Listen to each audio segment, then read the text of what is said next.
Hello viewers, सभी को राधे राधे। इस वीडियो में बात करते हैं मून के बारे में, चंद्रमा के बारे में, और उससे कैसे मेंटल पीस मिलती है।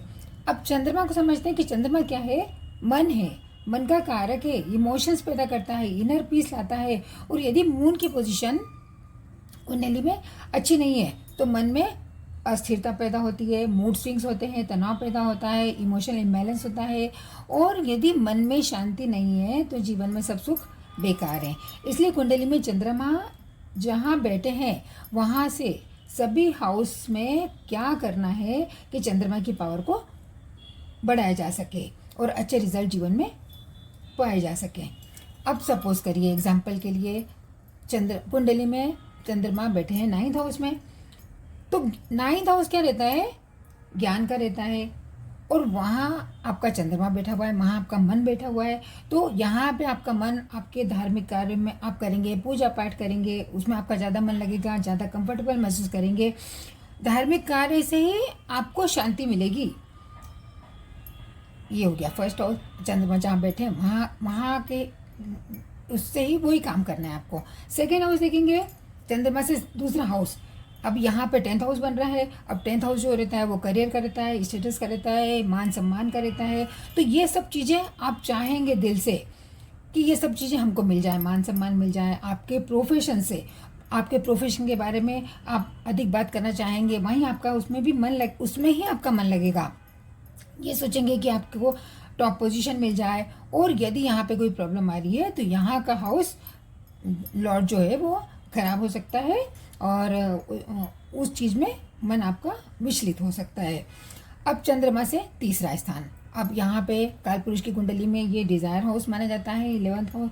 तो ये सोशल नेटवर्किंग का है, आपके फ्रेंड सर्कल का है और आपके रिश्तेदारों का है। तो इन्हीं लोगों के साथ आप काम करना चाहेंगे, इन्हीं के साथ आपको अच्छा प्रॉफिट मिलेगा। आपको मेंटल करेज भी यहीं से मिलेगा, चंद्रमा से 3rd हाउस में, तीसरे स्थान में। तो यहीं से आपको मेंटल करेज भी मिलेगा। और यदि ये स्थान का मालिक अच्छा नहीं है, पाप ग्रह से ग्रस्त है, तो आपको इन्हीं लोगों से कुछ टॉर्चर भी होने, दुख भी आपको इन्हीं लोगों से मिलेगा। अब चंद्रमा से चौथा स्थान देखते हैं, 1 2 3 4 यहाँ पे बन रहा है, ये एग्जाम्पल में बन रहा है, 12th हाउस बन रहा है चौथा। अब चंद्रमा से चौथा स्थान सुख प्रदान करता है कालपुरुष की कुंडली में, ये सुख स्थान होता है। तो यहाँ से देखा जाए तो ये यहाँ से सुख मिलेगा। अब ये 12th हाउस देखते हैं कि ये काय के लिए है? ये सेक्रीफाइस का है, छोड़ने का भाव है, ये लेट गो करने का भाव है, चैरिटी का भाव है, मेडिटेशन का है, विदेश से संबंधित कुछ कार्य कर रहे हैं उसका है, मेडिटेशन का, योगा का है। तो आप इन सब चीज़ों में संलग्न रहेंगे तो आपको यहाँ मन की शांति मिलेगी। फॉरेन सेटलमेंट का है, तो आध्यात्मिकता का है, तो इसमें आपको सुख प्रदान होगा। पर यदि यहाँ का लॉर्ड अच्छी अवस्था में नहीं है तो यहीं से आपको मन में कुछ मूड स्विंग्स हो सकते हैं, इमोशनल इम्बैलेंस हो सकता है, आपको मन नहीं लगेगा आपका, ऐसा कुछ हो सकता है। अब चंद्र से पाँचवा, मून से पाँचवा, 1 2 3 4 5 फर्स्ट हाउस बन रहा है यहाँ एग्जाम्पल में। अब यहाँ आपका ये खुद का है, आपकी खुद की पर्सनैलिटी का है। तो डिसीजन, अब 5वां हाउस क्या बताता है? डिसीजन प्लानिंग बताता है। तो ये आपका 5वां बन रहा है मून से।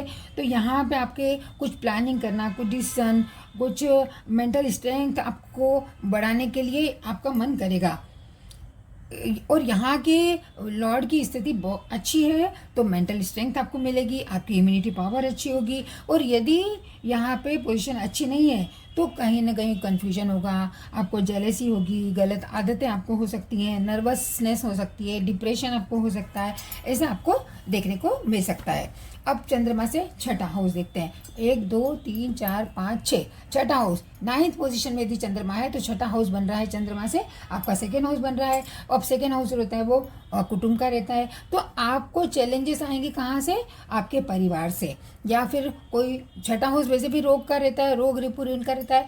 तो आपको चैलेंज यहाँ आएंगे आपके परिवार से आ सकते हैं, आपको धन कमाने में आ सकते हैं, आपकी वाणी से आ सकते हैं, क्योंकि वाणी का भी हाउस है, खाने का भी हाउस है। तो आपको अच्छा यदि रिजल्ट नहीं मिल रहा है तो आपको अपने परिवार के साथ रिलेशन अच्छा बनाना है, अपने खाने की आदतों पे कंट्रोल करना है, संयम करना है, वाणी पे कंट्रोल करना है, पैसे अच्छा कमा नहीं पा रहे हैं तो आपको सेविंग नहीं हो पा रही है तो उसमें आपको अच्छे से काम करना है। तो ये वाणी पे संयम रख के आप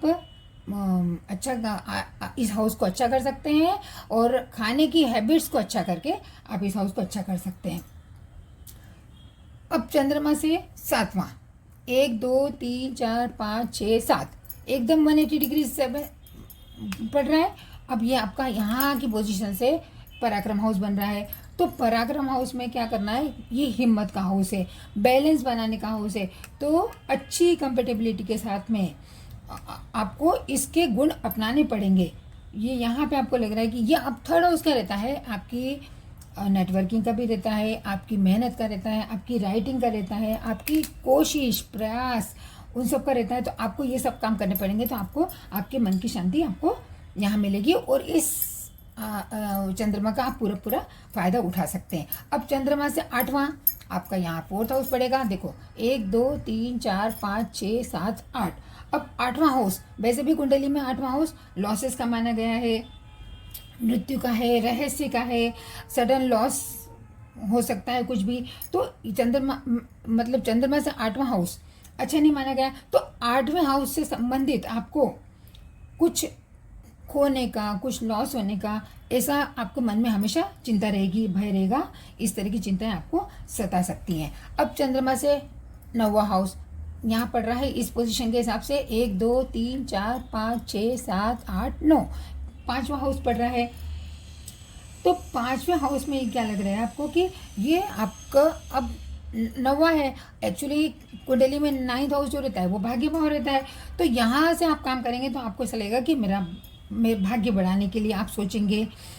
और भाग्य भाव के स्वामी यदि 5वें हाउस के स्वामी अच्छे पोजीशन में बैठे हैं तो आपको अच्छे टीचर मिलेंगे, अच्छी संतान आपको मिलेगी, आपका नॉलेज अच्छा रहेगा, आपका ज्ञान अच्छा रहेगा। आप जो भी मंत्र जाप करेंगे, चैंटिंग करेंगे, वो आपके भाग्य को बढ़ाने वाले रहेंगे। और यदि यहाँ का स्वामी मैलेफिक है तो आपको मन की शांति नहीं मिलेगी। अब चंद्रमा से 10वां देखते हैं।